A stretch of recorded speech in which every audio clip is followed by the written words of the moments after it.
Good evening to everyone.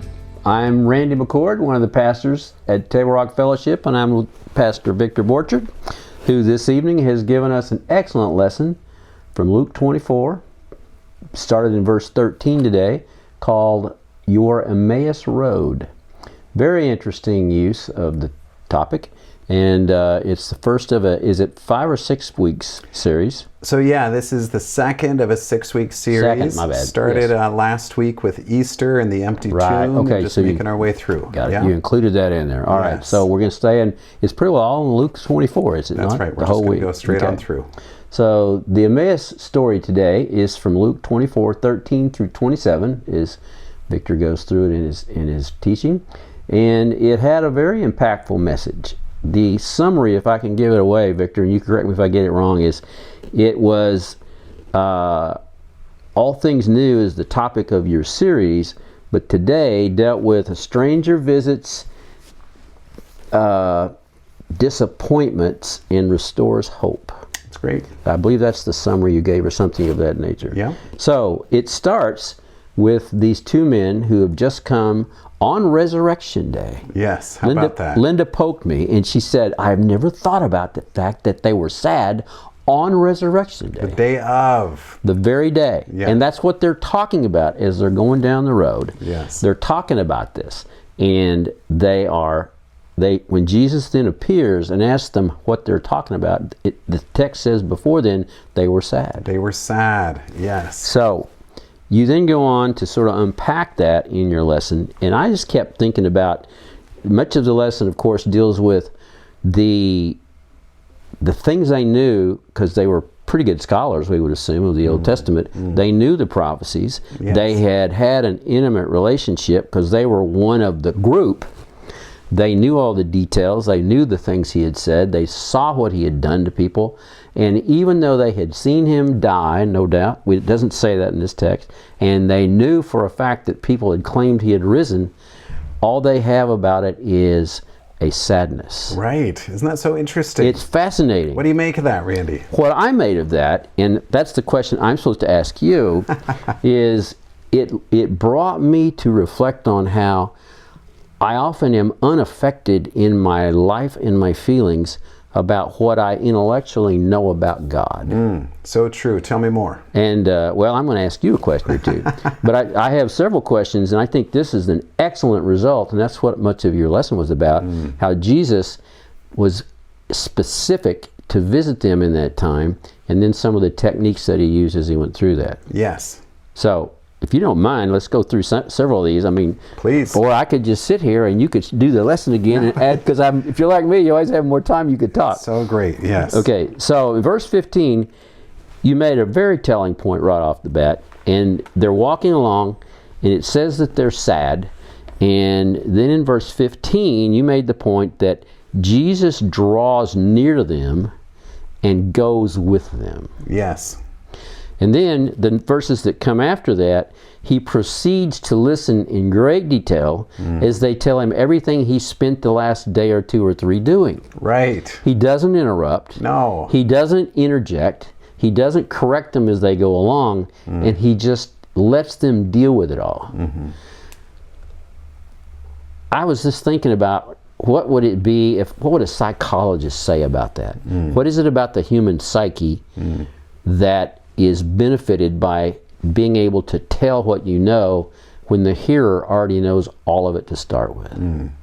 Yeah, just masterful, right? Allowing them to process, say out loud, share the things that they're thinking, that they're feeling, without, I love how you say, without criticizing them. Yeah, he doesn't interrupt at all. Off, Yeah, right? he No, just it's waits. just right there, right? Right. And listens more. Right. And so, yeah, I think it's great practice. I've heard Pastor Bill in his counseling share how he'll listen and listen and listen and Yes. till it gets right to the end, and then Right. maybe share a thought or two. And so I think it is very good. And in biblical counseling, we're always listening for what is their heart's response? Yes. So what are their circumstances? How are their relationships?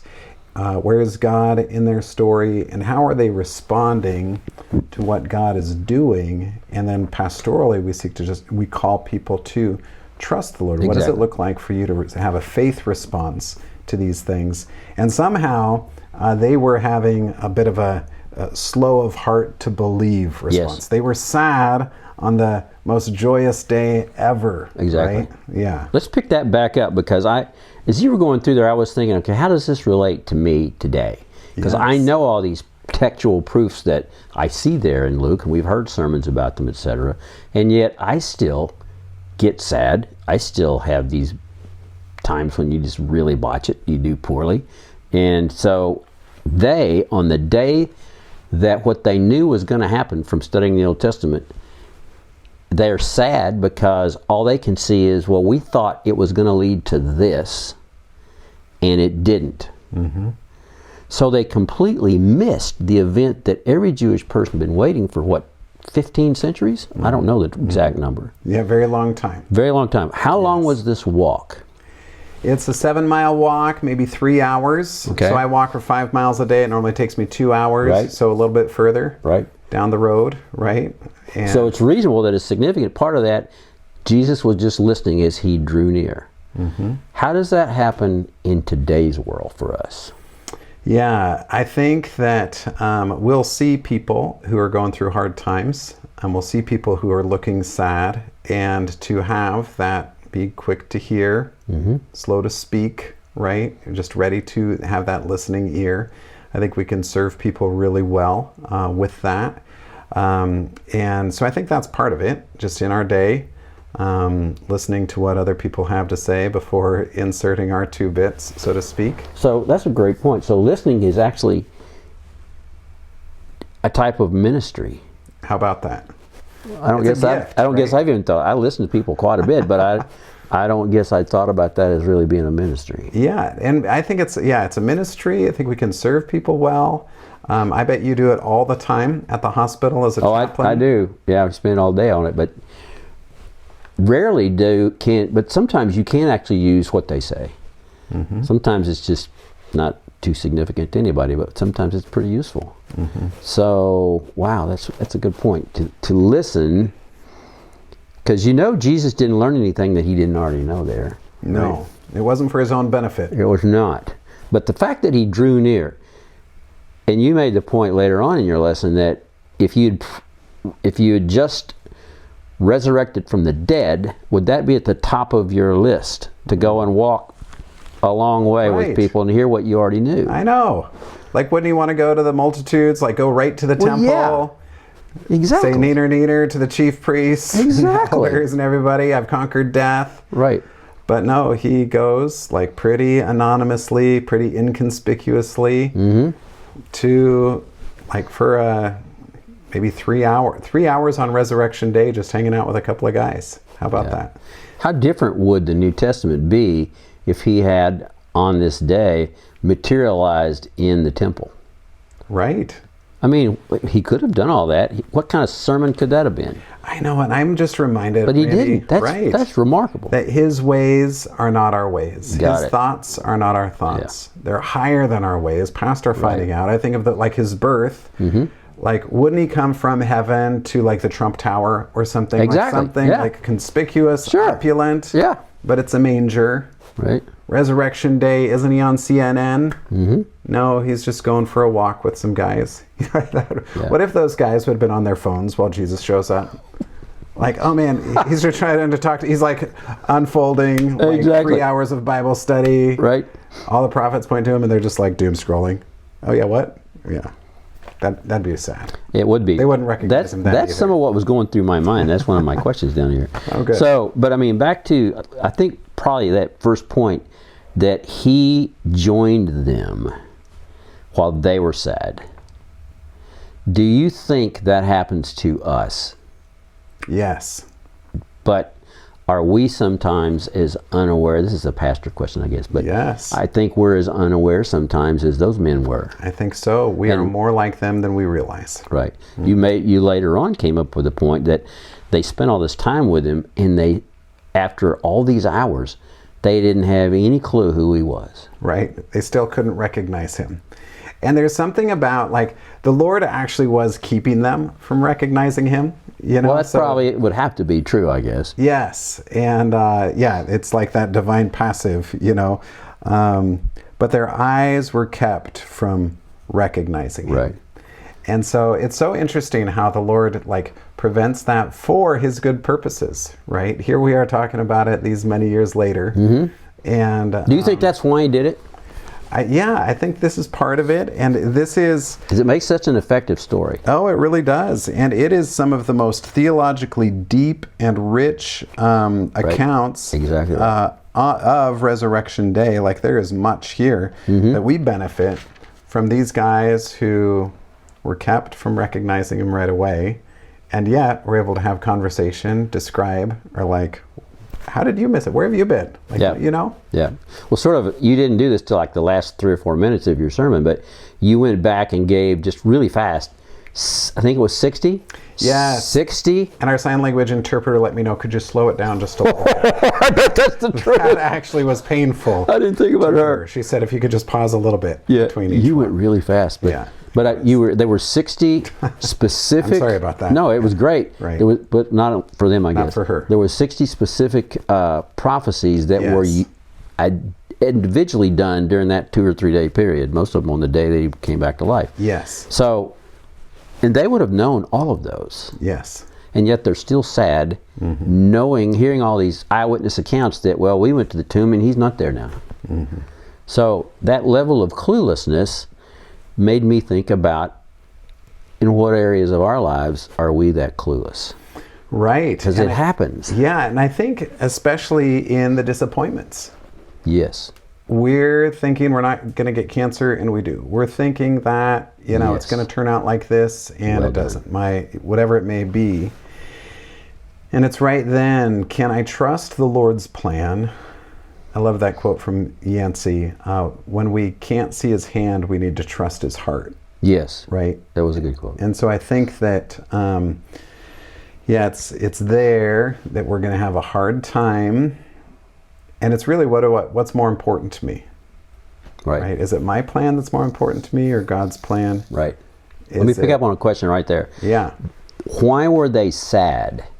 Knowing what they knew and seeing what they had seen, and then the eyewitnesses from people that they knew very well, that they had just heard. That's what they're talking about. Yeah. And yet they're still sad. What is about that misconnection?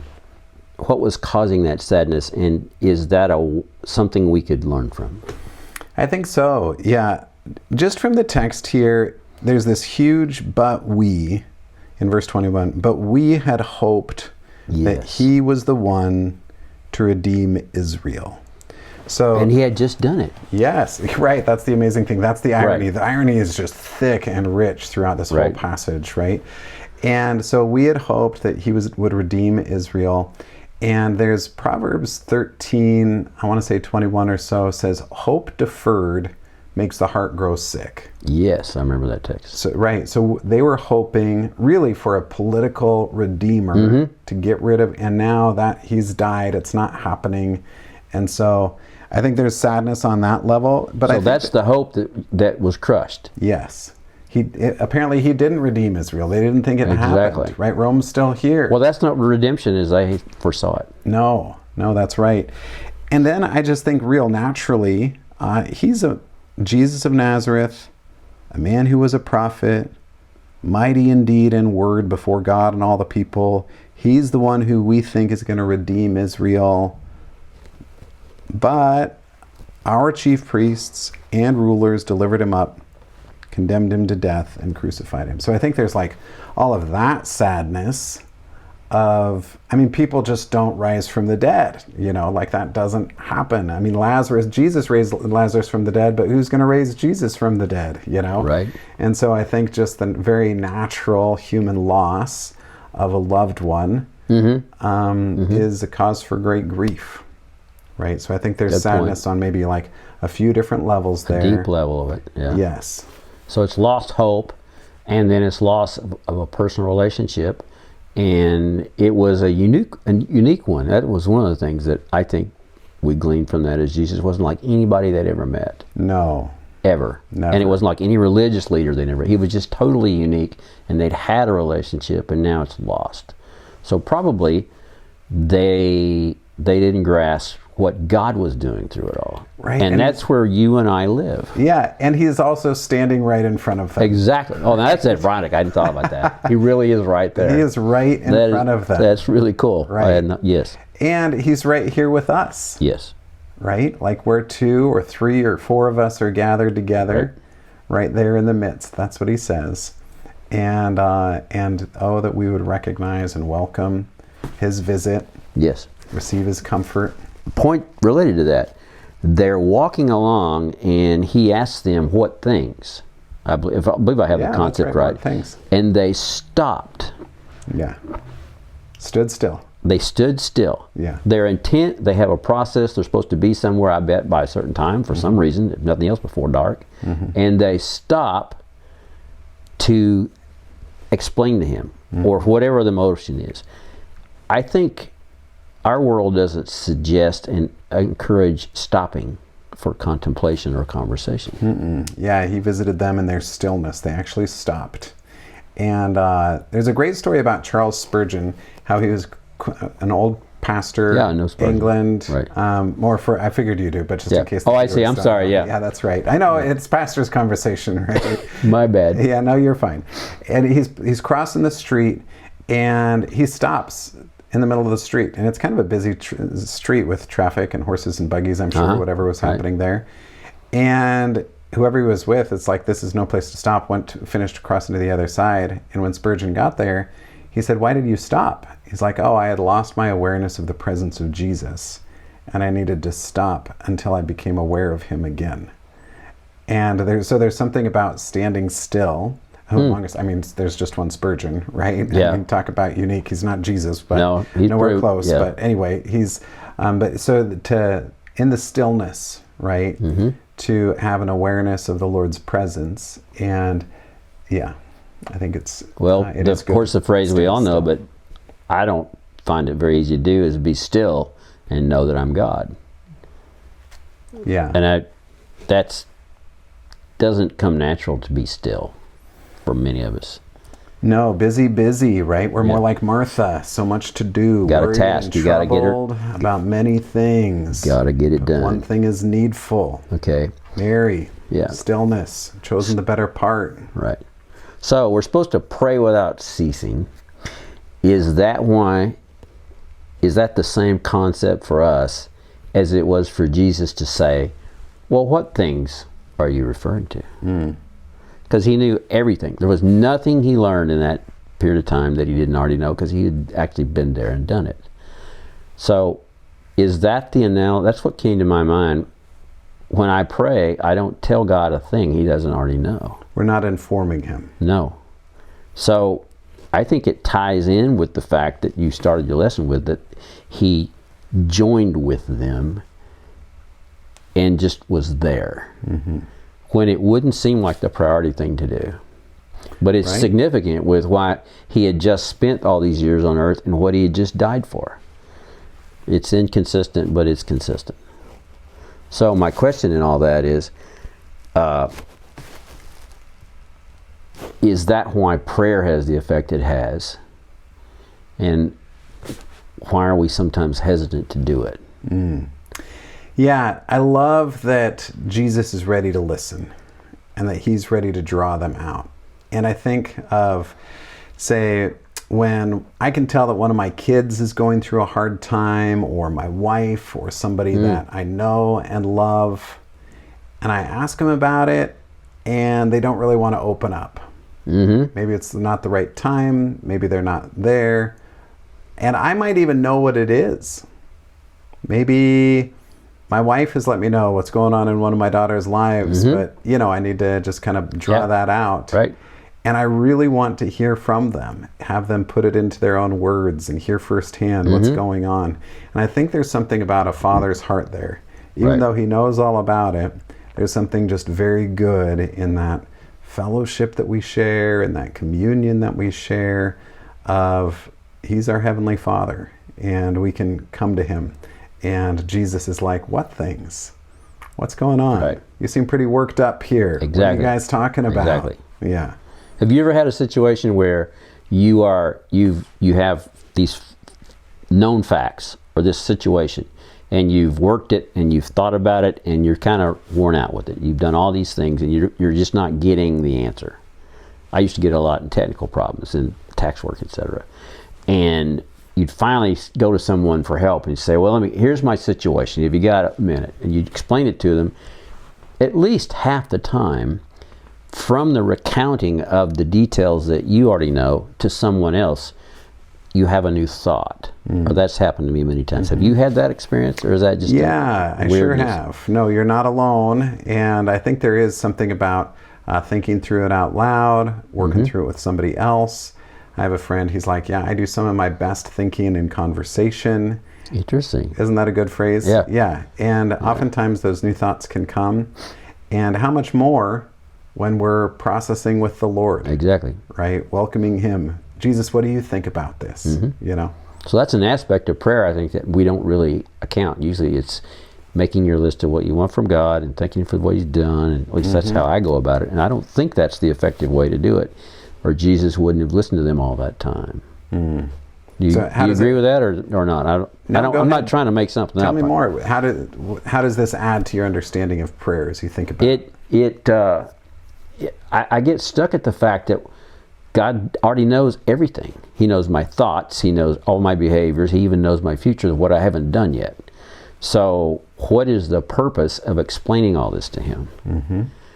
And yet we're told countless times of how important it is. Yes. So I have a opinion that it ties into our psyche in some way, the way we are designed and the way our human process works. But I don't understand what that is. Yeah. And I'm sure you're onto some good stuff there. I think it's like beneficial, helpful for us. And I think there's, I think of two bits here. Normally I think of the question, if God is sovereign, why pray? And this conversation is helping me ask the question, if God is omniscient and He knows everything, why pray? Exactly. That's what I'm hearing you say. Why would we bother? It doesn't make a good use of His time. Right. He's omniscient. Right. He's not learning anything here. Exactly. Right? And for prayer, I think of two ships, fellowship and partnership. And I think it answers both of those questions. That if God is sovereign and if God is omniscient, why pray? Well, for fellowship, that He actually enjoys hanging out with us. Like, I'm enjoying the fellowship that you and I are sharing in this pastor's conversation.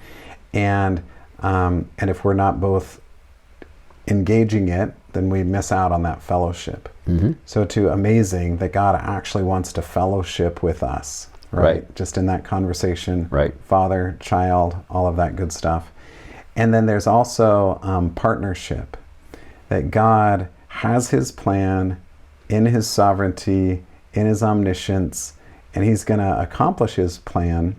But one of the means, the ways that He accomplishes His plan is through our prayers, that we actually have partnership with God in His mission of redemption, accomplishing His purposes that you do not have because you do not ask. That we actually get to see our Father work and answer to our prayers. And it's pretty staggering. Like, it's pretty mind-blowing. It is.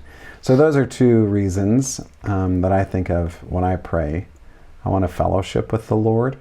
So anyway, and I want to partnership with Him. And we kind of see that in this message that you gave, in that Jesus goes specifically to be with them. They couldn't go to be with Him because they didn't know where He was. Right. So He specifically goes to be where they are. Yes. So now you have the presence, and then He draws them into a conversation where they're going to recount what they're thinking.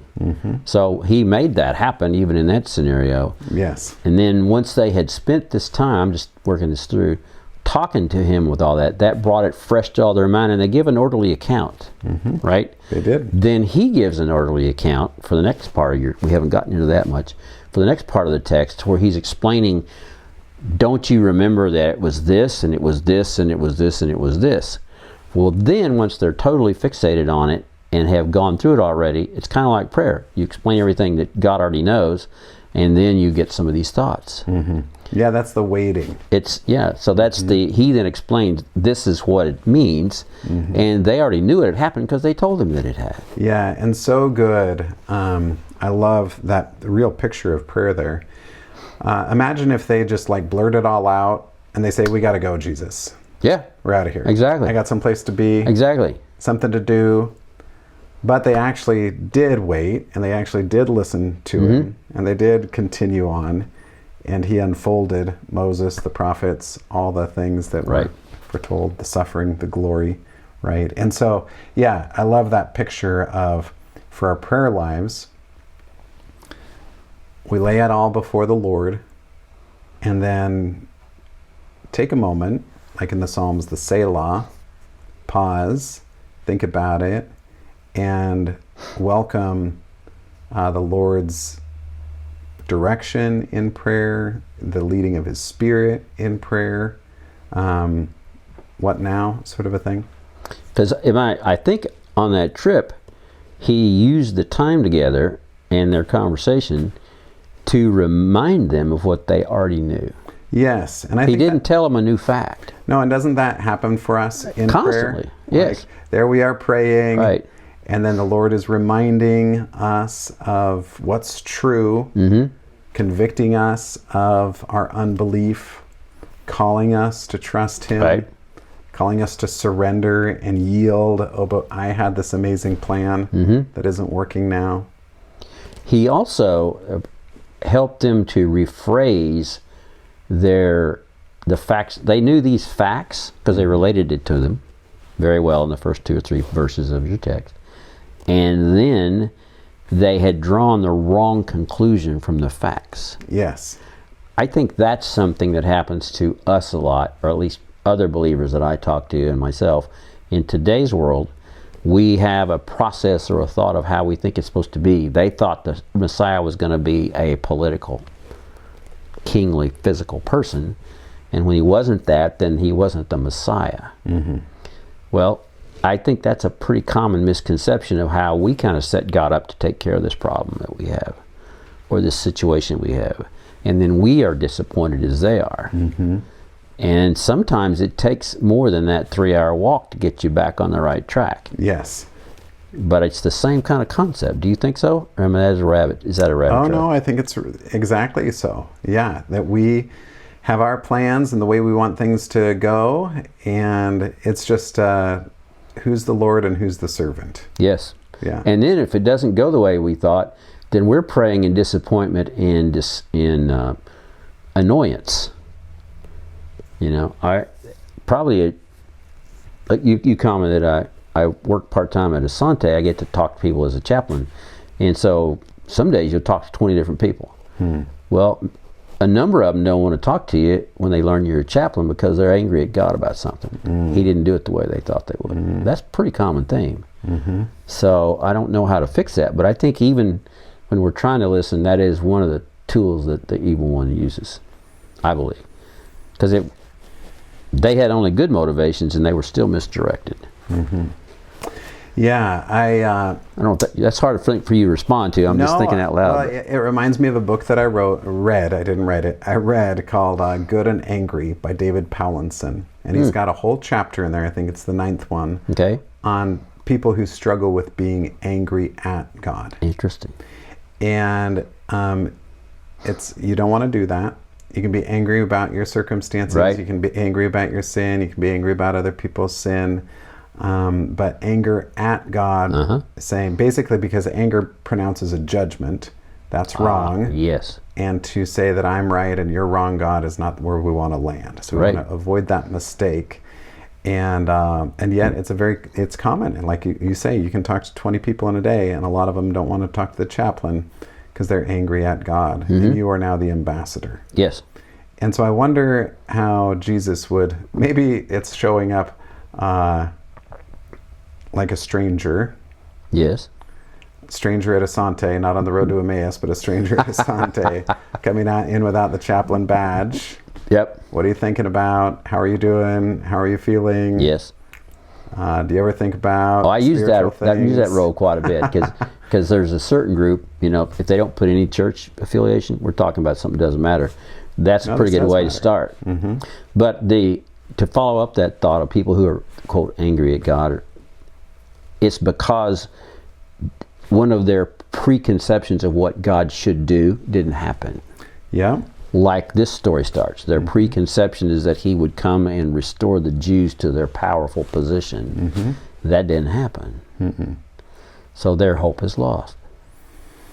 Yep. But Jesus then regenerates it, but he had to get their attention first.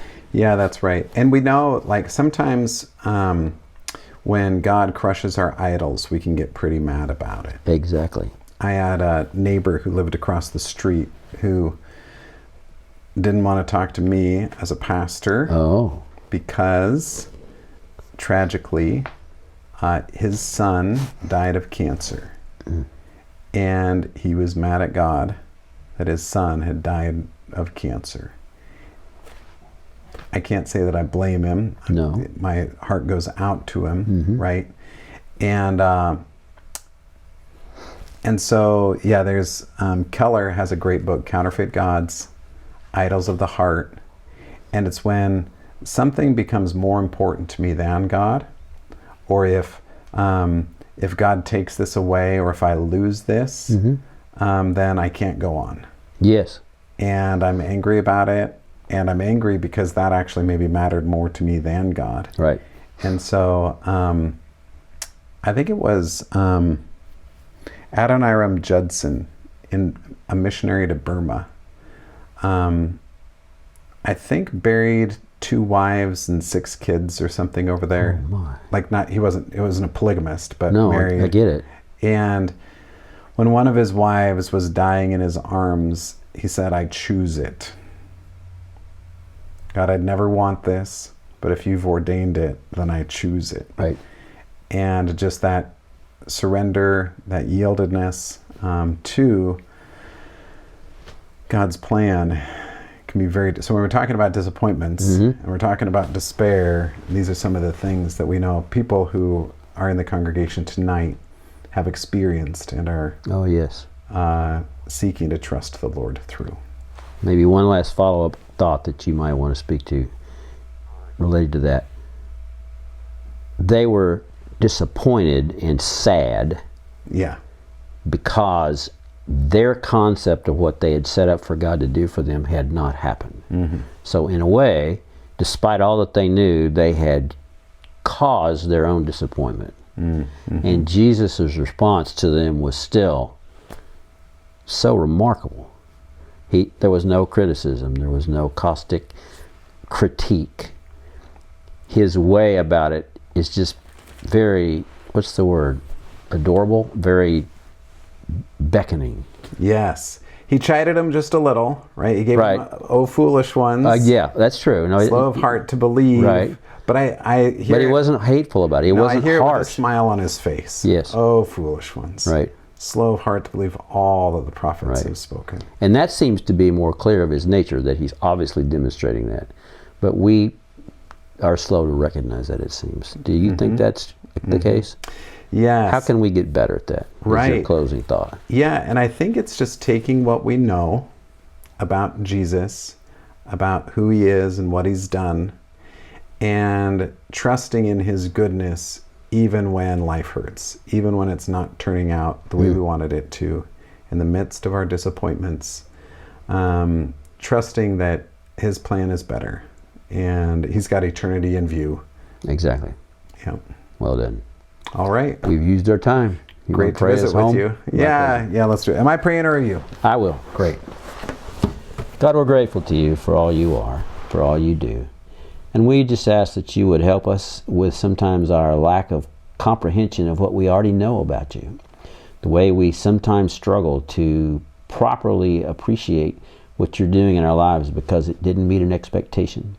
Father, we are grateful that you show us in this story tonight that you take time to seek us out when we're sad, and you listen to us as long as we need to speak.